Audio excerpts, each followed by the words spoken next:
The Verisian delegate, Zintrak, rose from his seat with the grace of a predator. His scaled, serpentine body coiled slightly as he surveyed the assembly, his golden eyes glinting with malice. "We must address the human question," he began, his voice smooth yet venomous. "Their reluctance to engage in conflict, their persistent appeals for diplomacy, it reeks of fear, does it not?" He allowed the question to hang in the air as murmurs of agreement rippled through the chamber. Arthur's jaw tightened imperceptibly, but he remained silent. Years of training had taught him that silence, when timed correctly, could be as deafening as a shout. Beside him, Patrick Jones shifted uneasily, the young aide's fingers twitching as if itching to interrupt. Arthur shot him a quick glance, and Patrick immediately stilled, his pale face betraying his tension. "Fear," Zintrak repeated, savoring the word as if it were a delicacy. "Humanity's history may be one of conflict, but their actions since joining this council have been lackluster. They lack the courage to act decisively, to wield power as true sovereigns of the stars." The room erupted in a mix of laughter and derision. Delegates of the more warlike species, those who thrived on conquest and bloodshed, nodded in approval. Others, though quieter, exchanged skeptical glances. Arthur finally moved, stepping forward onto the central platform. The subtle shift in his posture demanded attention. He adjusted his cuffs with deliberate precision, his eyes scanning the assembly with an intensity that seemed to pierce through the bravado and pomp. "Delegate Zintrak," Arthur began, his voice calm, but carrying an edge sharp enough to cut. "It's fascinating how much time you spend speculating on what humanity fears, yet you've spared no thought on what we've endured, or what we're capable of." The chamber grew silent, the laughter dying instantly. Arthur's words were measured, but the weight behind them was undeniable. Zintrak's smirk faltered for a moment before he recovered. "A bold claim, human," he sneered, though his tone lacked the conviction it held moments before. "But words are cheap, and your species has shown little else but those." Arthur's lips twitched, not quite forming a smile. "Words, Delegate Zintrak, are the tools of those who understand that strength is not measured solely by the ability to destroy. But perhaps that's a concept unfamiliar to you." Patrick's breath caught in his throat. The chamber, already tense, seemed to contract as if the air itself was holding its breath. Zintrak's scales rippled, a subtle display of agitation that did not go unnoticed by the other delegates. "Are you suggesting humans possess strength that we, the Varaxians, cannot comprehend?" Arthur stepped closer to the platform's edge, his voice dropping just enough that the delegates leaned in to catch his words. "I'm not suggesting anything, Delegate. I'm stating a fact. You mock us for our restraint, for our decision to seek peace rather than conquest. But history has shown that those who mistake mercy for weakness often regret it." The silence was deafening now. Even the more indifferent species watched with rapt attention. Arthur's reputation had preceded him, but seeing the legendary diplomat in action was a different experience altogether. Zintrak opened his mouth to retort, but before he could, Arthur continued, his tone colder than the void between stars. "You speak of fear, Delegate. Tell me, what do you know of it? Have you ever stood in a trench as the air turned to fire? Have you ever held the line against enemies who outnumbered you 10-1? Humanity doesn't fear war. We are war. We've simply chosen not to bring it to your doorstep." Yet, a ripple of unease spread through the assembly. Even the more aggressive delegates seemed to shift uncomfortably in their seats. Patrick, standing just behind Arthur, couldn't help but marvel at the transformation. This was a side of his mentor he had only heard about in hushed stories, the warrior hidden beneath the diplomat's polished surface. Victor Vance, seated discreetly among the human delegation, gave a barely perceptible nod. The military liaison had always believed that Arthur's presence on the council was not just a matter of diplomacy, but a quiet warning. Now, that warning was being broadcast loud and clear. Zintrak's voice, though still sharp, carried an edge of uncertainty. "If humanity truly possesses such strength, Why not display it? Why hide behind treaties and words? Arthur tilted his head slightly, as if considering the question. Because the greatest power lies in knowing when to use it, and when not to. He paused, letting the words sink in. But if you insist on testing us, Delegate, I assure you, we won't hesitate to remind the galaxy why humanity is still standing while others have fallen. The chamber was utterly still, the tension almost unbearable.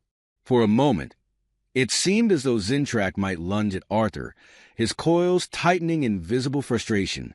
But then, as if sensing the shifting mood of the room, the Verisian stepped back, his expression carefully neutral. Arthur turned, his gaze sweeping over the assembly. Earth has always sought peace, not out of fear, but out of wisdom. Yet if pushed, we will do what must be done. You would do well to remember that. With that, he stepped down from the platform, his measured stride echoing through the hushed chamber. Patrick followed, his face a mixture of awe and apprehension. As they exited the chamber, Victor joined them, his gruff voice breaking the silence. You just painted a target on Earth's back, Morgan. Arthur didn't break stride. Good, he replied, his voice steady. Let them aim. It'll remind them what they're dealing with. Behind them, the chamber erupted into a flurry of activity, the echoes of Arthur's words reverberating far beyond the crystalline walls. The shuttle's hum was steady, a faint backdrop to the tense silence that filled the cabin. Arthur Morgan sat with his arms crossed, his face unreadable as the lights of the council's capital city streaked past the windows. Patrick Jones, seated across from him, fidgeted with a datapad, unable to contain his restlessness. The young aide finally looked up, his voice breaking the quiet. You really rattled them back there, Patrick said, trying to sound casual but failing to hide the edge in his tone. Arthur didn't respond immediately. His eyes remained fixed on the window, watching the alien skyline shift and shimmer. The truth tends to do that, he replied finally, his voice low and steady. Patrick set the datapad down, leaning forward. But was it the right move? Zintrak looked ready to start a war on the spot. Arthur turned his gaze to the younger man, his expression softening slightly. Zintrak was never going to leave that chamber satisfied, no matter what I said. People like him, those who thrive on power and intimidation, they see restraint as an opportunity, not a boundary. He paused, his eyes narrowing. That's why you have to show them the cost of crossing the line. Patrick leaned back, processing the words. It wasn't the answer he'd hoped for, but deep down he couldn't deny its weight. Arthur wasn't just a diplomat. He was a man forged in the crucible of conflict. The shuttle docked with a gentle jolt, and the hatch hissed open. Victor Vance stood waiting at the end of the ramp, his broad shoulders and weathered face a stark contrast to the polished metal walls of the docking bay. He fell into step beside Arthur without a word, his heavy boots echoing in the sterile corridor. Good speech, Victor said after a moment, his tone gruff but approving. You had half the council ready to crawl under their desks. That wasn't the goal, Arthur replied, his voice carrying a hint of weariness. No, Victor agreed, but it was effective. The question is, what's your next move? Arthur glanced at him, the corner of his mouth twitching in a faint smirk. We make sure Zintrak doesn't get his next move. They entered a secure briefing room, where Liam Grayson was already waiting. The intelligence officer was wiry and sharp-eyed, his fingers tapping a rapid rhythm on the edge of the table. He straightened as they entered, his expression grim. We've got a problem, Liam said without preamble. He slid a datapad across the table, the screen displaying intercepted communications. Zintrak's been busy. He's rallying support from the more aggressive factions, painting humanity as a threat that needs to be neutralized. Victor let out a low growl, his hand instinctively brushing the sidearm holstered at his hip. Typical Verisian playbook. Stir up fear, then strike before anyone can organize a response. Arthur picked up the datapad, scanning the data with practiced efficiency. And the council? Liam shook his head. Divided, as always. Some of the more rational species are pushing back, but others are starting to listen to Zintrak. If he gains enough traction, we could be looking at sanctions. Or worse. Patrick, who had been standing near the door, spoke up, his voice tinged with disbelief. How can they not see through him? He's blatantly trying to provoke us. Arthur set the datapad down, meeting Patrick's gaze. Because fear is a powerful tool. Zintrak knows how to wield it, and right now, humanity is an easy target.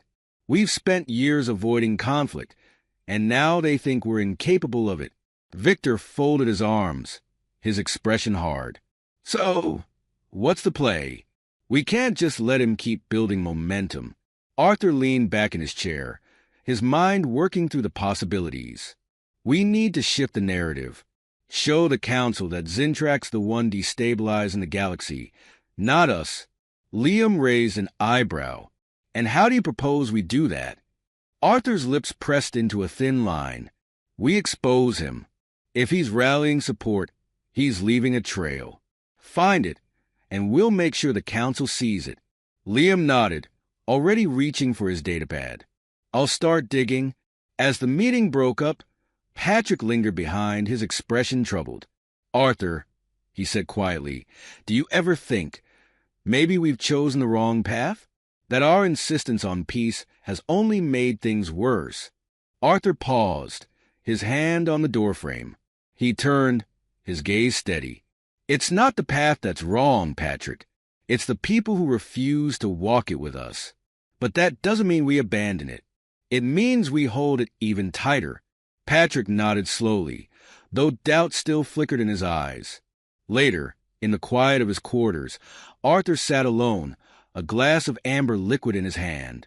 The weight of the day pressed heavily on his shoulders, but his mind was elsewhere, lost in memories he rarely allowed himself to revisit. He saw the faces of those he had fought beside, the ones who hadn't made it back. He remembered the screams, the chaos, the fire that had consumed entire cities. And he remembered the moment he'd made his decision. To fight not for conquest, but for the chance to end the cycle of destruction. The door chimed, pulling him from his thoughts. Come in, he called, his voice rough. Victor stepped inside, his expression softer than usual. He leaned against the wall, studying Arthur for a moment before speaking. You did good today, you know. Zintrak may have the louder voice right now, but you've got the truth on your side. Arthur huffed a quiet laugh. The truth doesn't always win, Victor. No, Victor admitted, but it's a damn good weapon when wielded right. And if anyone can wield it, it's you. Arthur raised his glass in a silent toast, the faintest smile tugging at his lips. Let's hope you're right.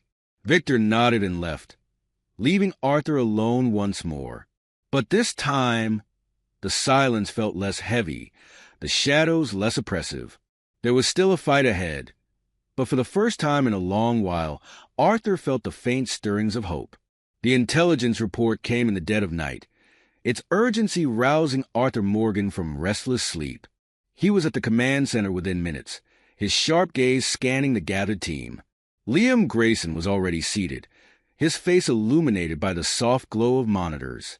Victor Vance stood nearby, arms crossed, while Patrick Jones hovered anxiously, his brow furrowed in concern. What do we have? Arthur asked, his voice cutting through the tension like a blade. Liam didn't look up, his fingers flying over the console. We've intercepted a secure Verisien transmission. Zintrak's planning a covert operation, an attack designed to pin the blame on humanity. If it succeeds, it'll give him the leverage he needs to sway the Council entirely. Victor let out a low growl. Typical snake. What's the target? Liam hesitated, his fingers pausing mid-keystroke. A neutral colony on Arctis 9. Minimal defenses, diverse population. Perfect for creating chaos. Arthur's jaw tightened. Arctis 9 was a shining example of what the Galactic Council was supposed to represent. Cooperation among species. An attack there wouldn't just tarnish humanity's reputation. It could shatter the fragile alliances holding the galaxy together. Do we have a timeline? Arthur asked. 36 hours, Liam replied grimly. Maybe less.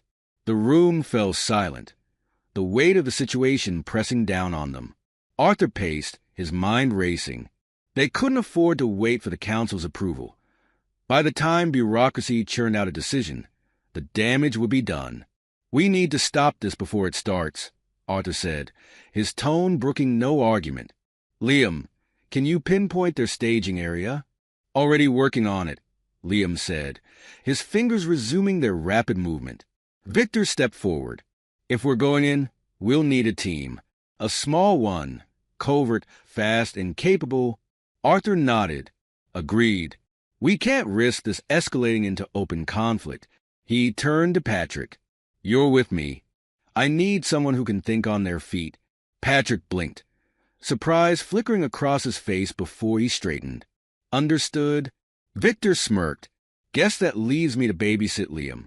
Someone's got to keep the tech genius from frying himself. Liam rolled his eyes but didn't respond, too focused on his work. Within hours, Arthur, Patrick, and a hand-picked team were aboard a sleek, unmarked vessel, hurtling through hyperspace toward the Verisian staging ground. The silence in the cabin was heavy, each man lost in his thoughts. Patrick glanced at Arthur, who was seated across from him, reviewing a tactical map on a portable console. Do you really think this will work? He asked quietly. Arthur didn't look up. It has to. If we don't act, millions could die and humanity will take the blame. Patrick hesitated. But what if we're wrong? What if we're walking into a trap? Arthur finally met his gaze, his expression calm but resolute. Then we'll deal with it. That's what we do, Patrick.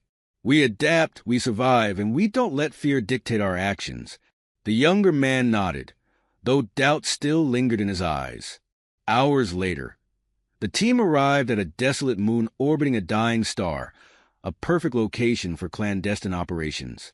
The Verisian base was nestled within a deep canyon, its defenses subtle but formidable. Arthur surveyed the area through binoculars, his sharp eyes noting every turret and patrol route. They're expecting an assault, but not from us, he murmured. Victor's voice crackled over the comms. What's the play, boss? Arthur's lips curved into a faint smile. We give them what they least expect, a distraction. Within minutes, the team executed a series of precise strikes on the outer defenses, drawing the Varaxians' attention. While the enemy scrambled to respond, Arthur and Patrick slipped into the base through an unguarded maintenance hatch. The interior was a maze of narrow corridors and dim lighting, the air thick with the hum of machinery. Arthur moved with practiced ease, his footsteps silent as a shadow. Patrick followed closely, his heart pounding in his chest.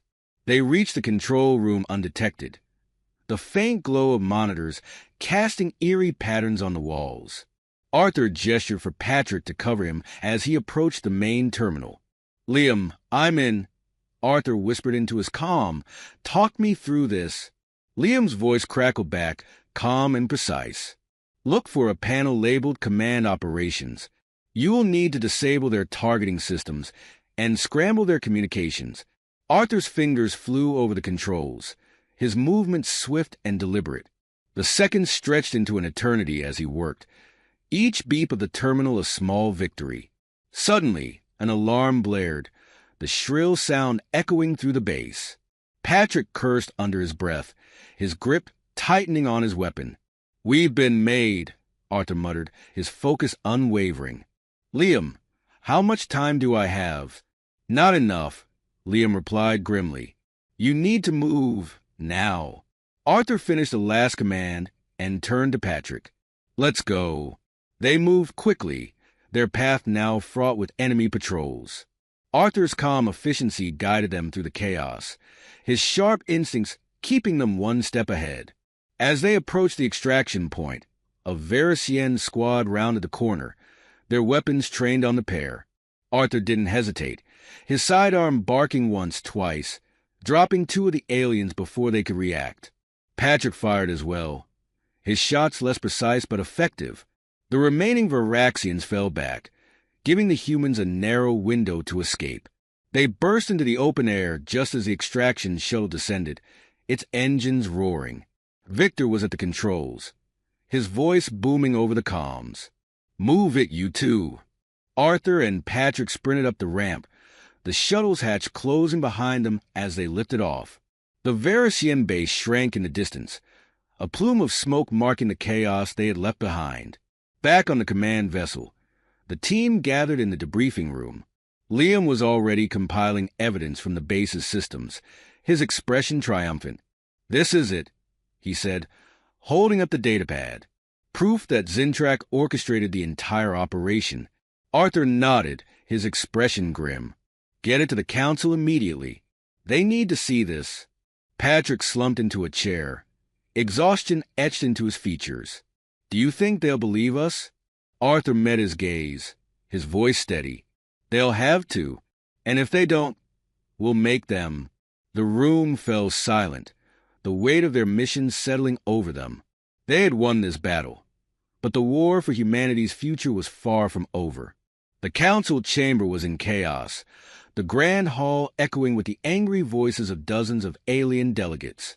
The towering walls of shimmering crystal seemed to vibrate with the tension in the room as accusations and counterarguments flew like plasma bolts. At the center of the storm stood Arthur Morgan, calm and unmoving, his sharp gaze fixed on Zintrak, who was seated among his Verisian entourage with an air of smug defiance. Victor Vance stood to Arthur's left, his imposing presence a silent reminder of humanity's resilience. Patrick Jones, visibly tense, clutched a datapad containing the evidence they had risked everything to obtain. Liam Grayson was at the back of the room, managing a discrete array of holographic displays to ensure their message was presented with absolute precision. Zintrak rose from his seat, his voice cutting through the cacophony like a blade. "These baseless accusations are an insult to this council and a mockery of its principles. Humanity has always been a disruptive force, clinging to outdated notions of violence and aggression. Now they seek to undermine our unity with lies." His words drew murmurs of agreement from his allies, their distrust of humans palpable. Arthur waited, letting the Varaxians' rhetoric hang in the air before stepping forward. The hall fell silent as his presence commanded the attention of every being present. "With all due respect, Zintrak," Arthur began, his voice calm but edged with steel, "the only mockery here is your blatant attempt to twist the truth. You call us disruptive, yet it is your actions that threaten to tear the galaxy apart." He gestured to Patrick, who activated the datapad. A holographic projection filled the room, displaying intercepted communications, troop movements, and detailed plans for the Arctis 9 attack. The evidence was damning, a meticulous web of deceit woven by Zintrak and his faction. Gasps rippled through the chamber as the delegates took in the information. Even those who had supported Zintrak began to shift uneasily, the weight of the truth undeniable. The Verisian leader's confident facade cracked, his eyes narrowing as he scanned the room for a way to regain control. "This is fabricated," Zintrak snarled, his voice rising in desperation. "A human trick to distract us from their true agenda." Arthur stepped closer, his gaze locked on Zintrak. "You can deny it all you want, but the evidence speaks for itself. You plan to massacre innocent civilians and blame humanity for your crimes. You wanted war, Zintrak, and you were willing to sacrifice countless lives to get it." The Verisian lunged forward, his composure shattered. "You know nothing of war," he spat. "Your kind hides behind diplomacy, too weak to face the realities of power." Arthur didn't flinch. His voice dropped, cold and deliberate. "You think we fear war? You think our commitment to peace is weakness? Let me tell you something, Zintrak. Humanity has seen the horrors of war. We've lived them, survived them, and learned from them. That's why we fight for peace, because we know the cost of the alternative." The chamber fell silent, the weight of Arthur's words sinking in. Zintrak's allies exchanged uncertain glances, their confidence shaken. But Zintrak wasn't finished. With a guttural roar, he activated a hidden device, a small spherical drone that shot into the air, emitting a high-pitched whine.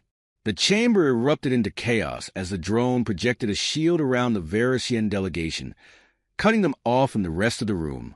Guards scrambled to contain the situation, but Arthur moved first. In a blur of motion, he seized a chair and hurled it at the drone. The impact disrupted its circuitry, causing the shield to flicker and collapse. Victor and Patrick were at his side instantly, weapons drawn as Zintrak's guards closed ranks. The Verisian leader sneered, his hand reaching for a concealed blade. "You think this ends here?" Zintrak hissed. "You've only delayed the inevitable." Arthur stepped forward, his voice a deadly whisper. "No, Zintrak. This ends now."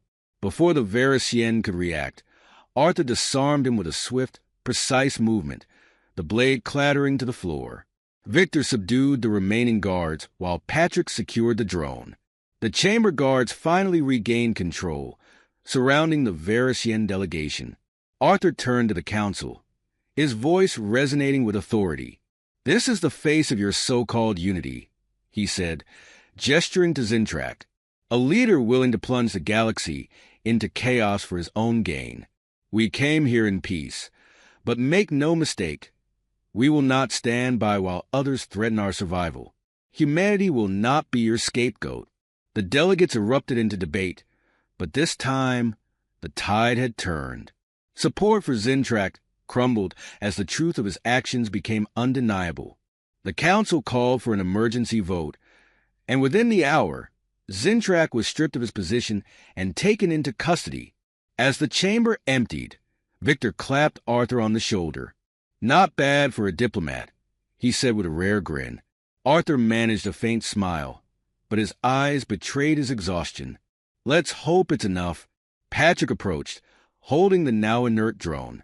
"What happens now?"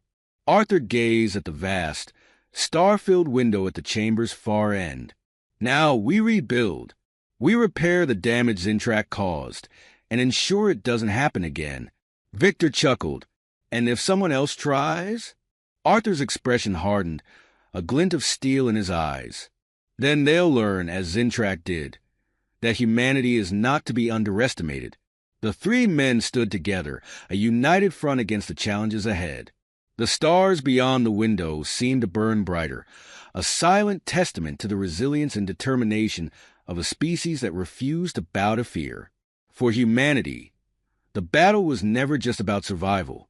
It was about proving that their commitment to peace was not a sign of weakness, but a testament to their strength. And as long as there were those who threatened that peace, Arthur Morgan and his team would be there to defend it.